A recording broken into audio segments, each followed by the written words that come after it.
Hello everyone.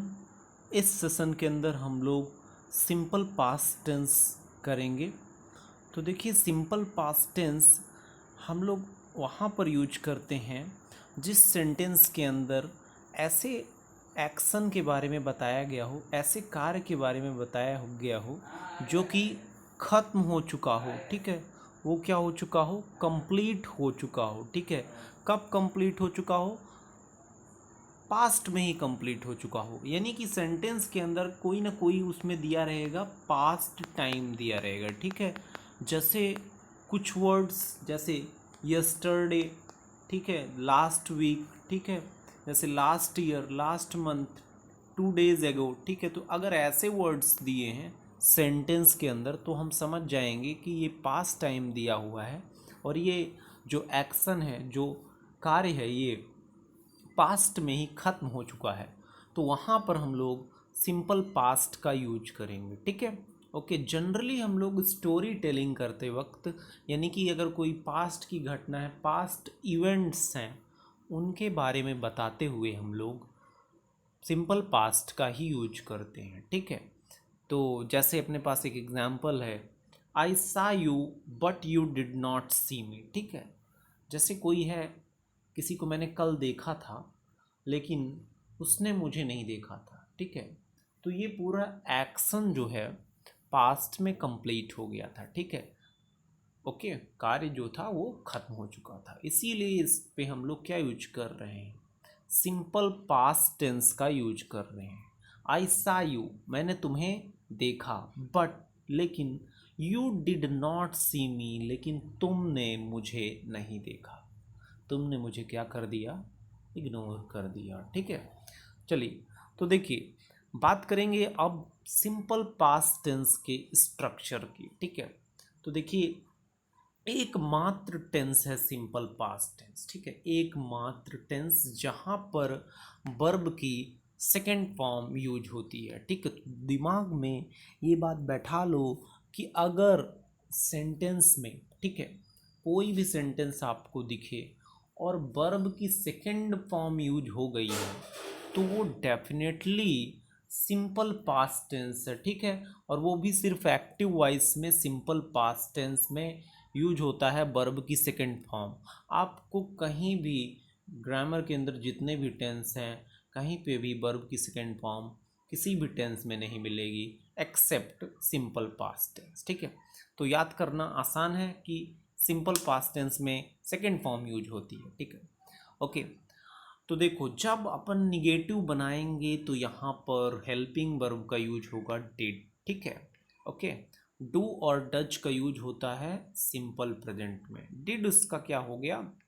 Did इसका second form होता है डू डज का। ठीक है, इसलिए हेल्पिंग वर्ब के रूप में यहाँ पर हम लोग डिड का यूज करते हैं। ठीक है, तो ऑब्वियस सी बात है, जब निगेटिव सेंटेंस है तो नॉट भी आएगा। तो subject plus did not plus V1 plus object. ठीक है, जब इंट्रोगेटिव बनाएंगे तो ऑब्वियस सी बात है, हेल्पिंग वर्ब को हम स्टार्टिंग में यूज करेंगे। ठीक है, did plus subject plus verb की फर्स्ट फॉर्म प्लस ऑब्जेक्ट। देखिए, जैसे ही डिड का यूज हो जाए सेंटेंस में, मैंने आपको सिखाया था कि डू डज या डिड का यूज हो जाए तो वर्ब की फर्स्ट फॉर्म का ही यूज करें। ठीक है, आप बोलोगे कि पॉजिटिव में तो वर्ब की सेकेंड फॉर्म का यूज कर रहे थे।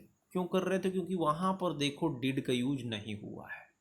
लेकिन निगेटिव इंट्रोगेटिव में डिड का भी यूज होगा, इसीलिए वर्ब की फर्स्ट फॉर्म का यूज होगा। ठीक है, ओके। तो इंट्रोगेटिव बनाने के लिए did plus subject plus verb की फर्स्ट फॉर्म प्लस ऑब्जेक्ट। ठीक है, जब इंट्रोगेटिव निगेटिव बनाएंगे तो ऑब्वियस सी बात है, नॉट का यूज़ हम सब्जेक्ट की बात करेंगे। ठीक है, अगर हम कॉन्ट्रैक्टेड फॉर्म को यूज करना चाहते हैं, डिडेंट जो कि होता है, तो उसे हम डायरेक्टली सब्जेक्ट के पहले लगा सकते हैं। तो ये है अपना स्ट्रक्चर।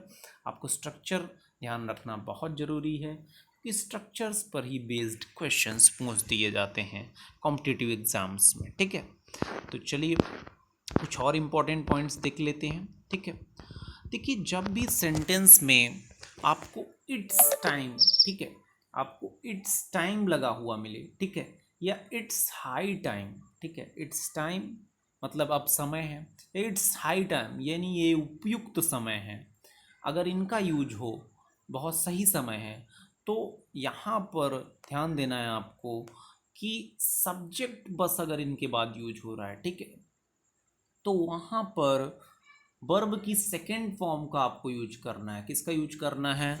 वर्ब की सेकेंड फॉर्म का यूज करना है और किसी का यूज नहीं करना है, ठीक है।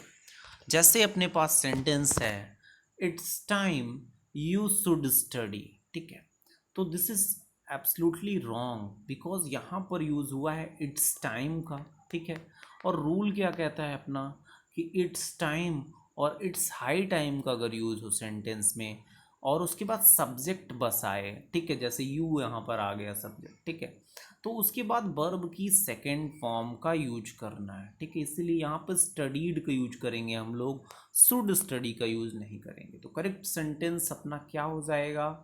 इट्स टाइम यू स्टडीड, ये सही समय है तुम्हें पढ़ना चाहिए, ठीक है, ओके।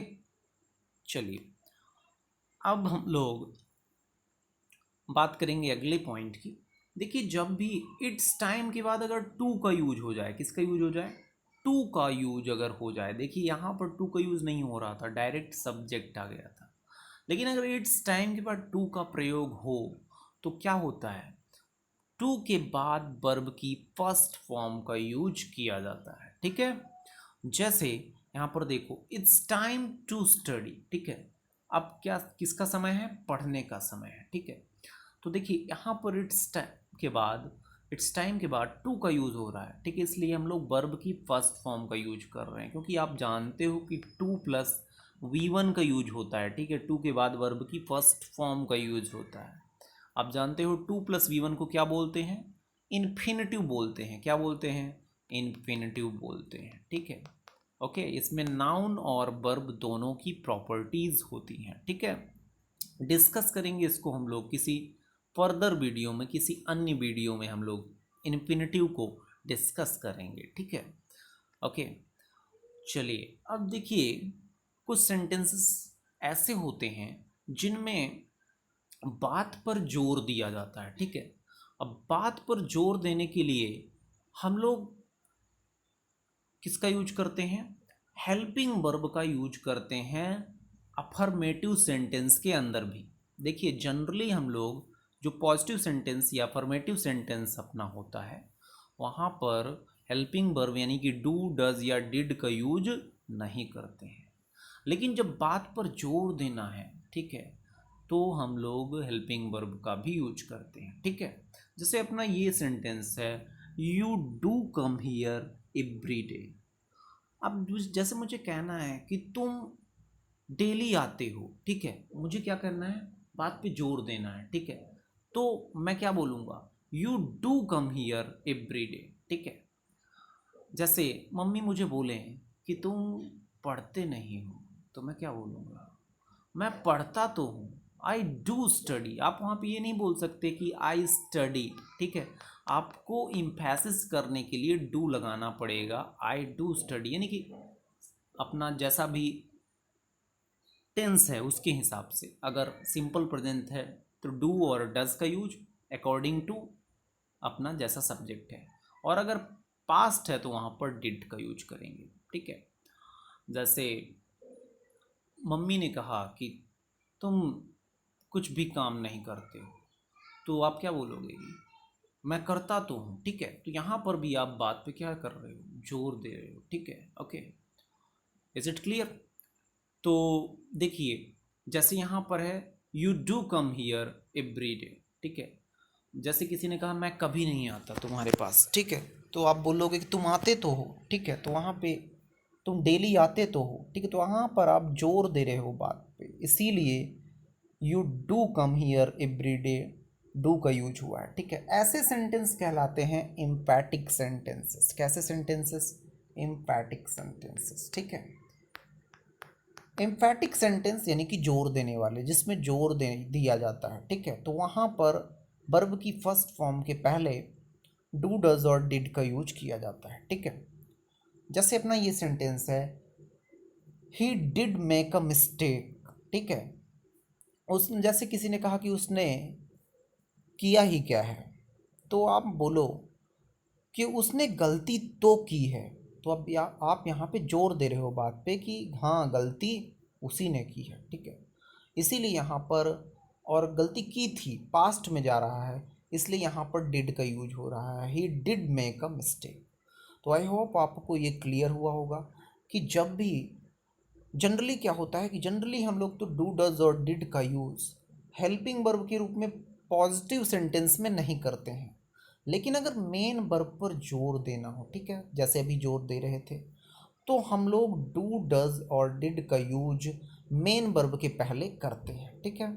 और आपको ध्यान रखना है कि वर्ब की फर्स्ट फॉर्म का ही यूज इन सेंटेंसेस में होता है, क्योंकि आप जानते हो कि जब भी डू डज और डिड का यूज सेंटेंस में हो जाए तो वर्ब की फर्स्ट फॉर्म का यूज किया जाता है, ठीक है। जैसे कि हैज़, हैव और हैड का यूज अगर हो जाए तो वर्ब की थर्ड फॉर्म का यूज करते हैं, ठीक है। तो आई होप आपको ये क्लियर हुआ होगा। और एक बात जो और आपको ध्यान रखने लायक है कि अगर सेंटेंस में पास्ट टाइम का उल्लेख हुआ है, पास्ट टाइम के बारे में बताया गया है, तो वहाँ पर सिंपल पास्ट टेंस का ही यूज करना है, पास्ट टेंस का है, ठीक है। कोई भी पास्ट टेंस यूज करना है, प्रेजेंट का कोई टेंस नहीं यूज कर देना है, ठीक है। जनरली लोग कुछ जगह गलती करते हैं और प्रेजेंट परफेक्ट टेंस यूज कर देते हैं पास्ट टाइम के साथ भी, ठीक है। जैसे अपना ये सेंटेंस है, आई हैव कम यस्टरडे, ठीक है। अब मैं यहाँ पे बोलना क्या चाहता हूँ कि मैं कल आया, ठीक है। अब ये घटना चूंकि कल की है और ये घटना पूर्ण हो चुकी है, खत्म हो चुकी है, लेकिन पास्ट की है, ध्यान दो, ठीक है। पास्ट की है, इसलिए हम लोग क्या सही क्या होगा, आई केम यस्टरडे हम लोग पास्ट टेंस यूज करेंगे, ना कि प्रेजेंट परफेक्ट टेंस, ठीक है। प्रेजेंट परफेक्ट टेंस कब यूज करोगे, मान लो कि आप कभी आज ही आए हो, ठीक है, एक दो घंटे पहले, तो अगर आप बोलना चाहते हो कि मैं आज ही आया हूँ, तो आप वहाँ पे यूज कर सकते हो कि आई हैव कम टुडे, ठीक है। लेकिन चूंकि यस्टरडे यूज हुआ है तो इससे पता चल रहा है कि पास्ट टाइम का यूज हुआ है, ठीक है। इसीलिए यहाँ पर किसका यूज करेंगे हम लोग, पास्ट टेंस का यूज करेंगे, आई केम यस्टरडे, ठीक है। तो आई होप आपको सिंपल पास्ट से रिलेटेड सारे ही पॉइंट समझ में आए होंगे।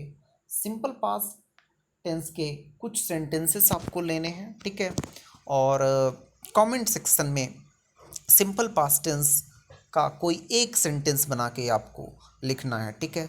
तो सारे ही स्टूडेंट्स जिन्होंने ये वीडियो देखा है, प्लीज़ एक सेंटेंस सिंपल पास्ट टेंस का आपको बना के लिखना है, ठीक है। स्ट्रक्चर आपके सामने है, ठीक है। तो मिलते हैं हम लोग अपने अगले वीडियो पे, ठीक है। तब तक पढ़ते रहिए, खुश रहिए, ठीक है। और अगर आपको कोई भी किसी भी टाइप का डाउट है तो वो भी आप कमेंट सेक्शन में लिख सकते हैं, ठीक है। तो और अगर आपने चैनल को भी सब्सक्राइब नहीं किया है तो ज़रूर करें, और अपने सारे ही फ्रेंड्स के साथ शेयर भी करें, ठीक है। क्योंकि नॉलेज शेयर करने से इंसान का भला ही होता है, ठीक है। तो अपने फ्रेंड्स का भी भला कीजिए, ठीक है। Thank you very much for watching the whole video.